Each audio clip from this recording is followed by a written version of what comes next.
Bueno, chicos, buenas noches. ¿Cómo les va? Bueno, vamos a continuar les voy a dar un teórico para que hagamos después un trabajo práctico. El tema que vamos a empezar ahora es el siglo XIX, amanecer de la era tecnológica, entre 1800 y 1900. Nosotros lo último que estuvimos viendo fue el barroco, que era 1650, 1700, 1750, bueno. Después vienen otros movimientos así más chicos, pero el que más me interesaría que veamos de esta época más o menos es el romanticismo. Vamos a ver el contexto que tiene Europa en este momento, en estos años, que son importantes para lo que se formó este tipo de movimientos, ¿no? Que van a desembocar en los movimientos vanguardistas de 1900. De las primeras décadas de 1900. Bueno, en el siglo XIX se vivió conmovido por la aparición del primer gran dictador de la época, que era Napoleón Bonaparte, ¿no? Que después pierde la batalla, fue derrocado, pero las ideas de la Revolución Francesa, que él había traicionado, fructificaron por el mundo entero. Ya vamos a ver uno de los cuadros que vamos a ver ahora, que tiene mucho que ver también con este triunfo momentáneo y la derrota de Napoleón. Aparecieron nacionalidades nuevas con las colonias. Estamos hablando de 1800, nosotros somos 1810, 1816 la independencia. Somos una de las colonias nuevas que se independizaron de España, de Europa, ¿no es cierto? Bueno, las nuevas corrientes del pensamiento filosófico marcaron el siglo como un positivismo. El capitalismo, el marxismo y el socialismo son corrientes filosóficas y políticas que se desarrollaron en este siglo.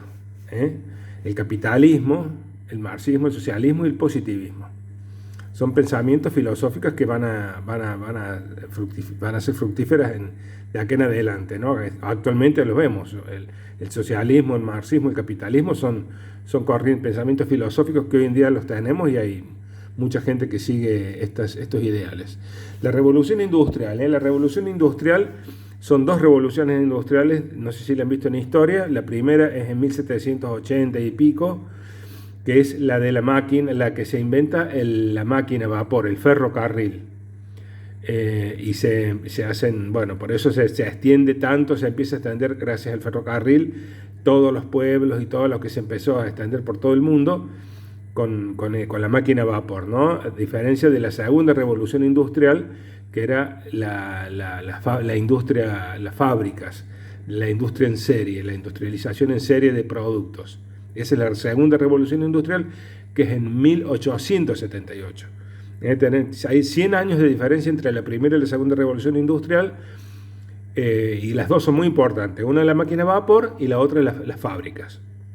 Bueno, las revoluciones industriales trajeron nuevos inventos, pero también nuevos problemas. El éxodo de los campesinos en la ciudad, el incremento del número de habitantes en las urbes, pero sin trabajo. Apareció el proletariado y la explotación por parte de los dueños del trabajo hacia los trabajadores, ¿no es cierto? Claro, la gente en el campo empieza a correr la bola de que en la ciudad se ganaba bien, se trabajaba bien, que había fábricas, se empiezan a hacer pueblos, se empiezan a generar muchas ciudades, y bueno, esto trae aparejado, estas dos revoluciones traen aparejado esto, ¿no?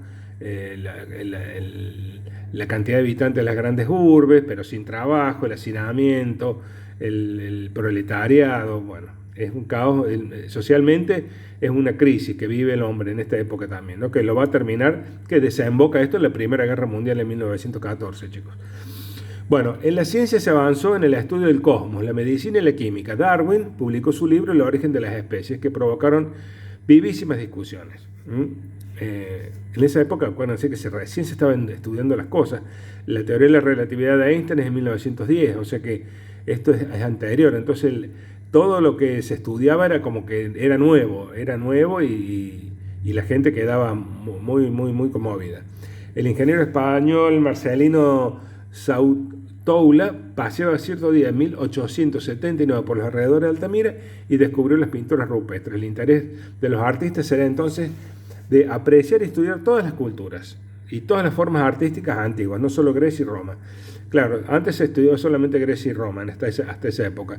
Y de acá en adelante se empezaron a estudiar todas las culturas, los aborígenes, los indígenas, todos nuestros ancestros. Todo se estudió con un interés de cultura, ¿no? Para saber las culturas que tenían y cómo eran. No solamente Grecia y Roma, que era lo que se estudiaba hasta esa época. Bueno, en esta época se desarrolla el romanticismo. ¿Qué buscaba el romanticismo? Exaltación de los sentimientos y la subjetividad. Tiene que ver, bueno, uno habla de romanticismo, de romántico, tiene que ver con el amor, con los sentimientos, con lo que uno siente, con lo subjetivo del interior de cada uno. La rebeldía ante las reglas del arte y la literatura.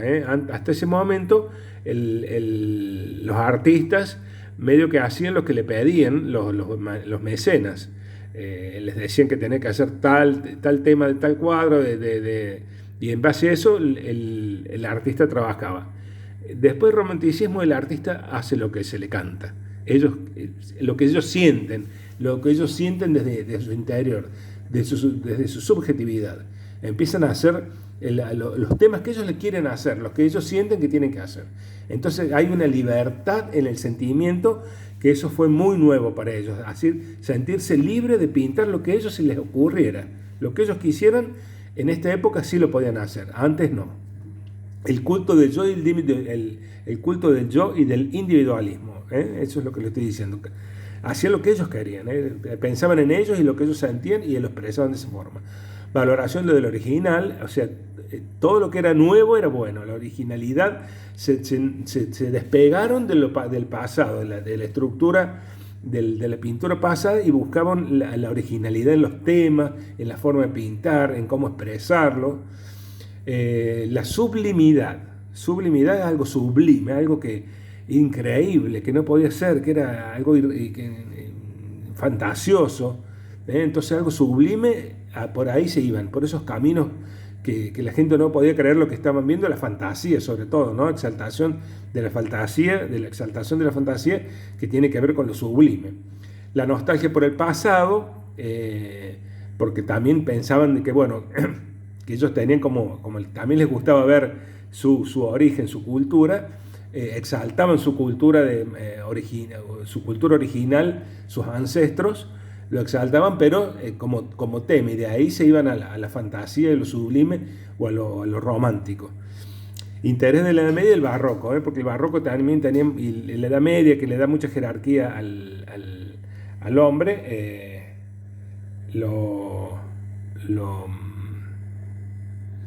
toman en cuenta. Y el Barroco también, el Barroco toman la sinceridad de lo que pintan. ¿Se acuerdan que yo le dijimos que el Barroco, que la gente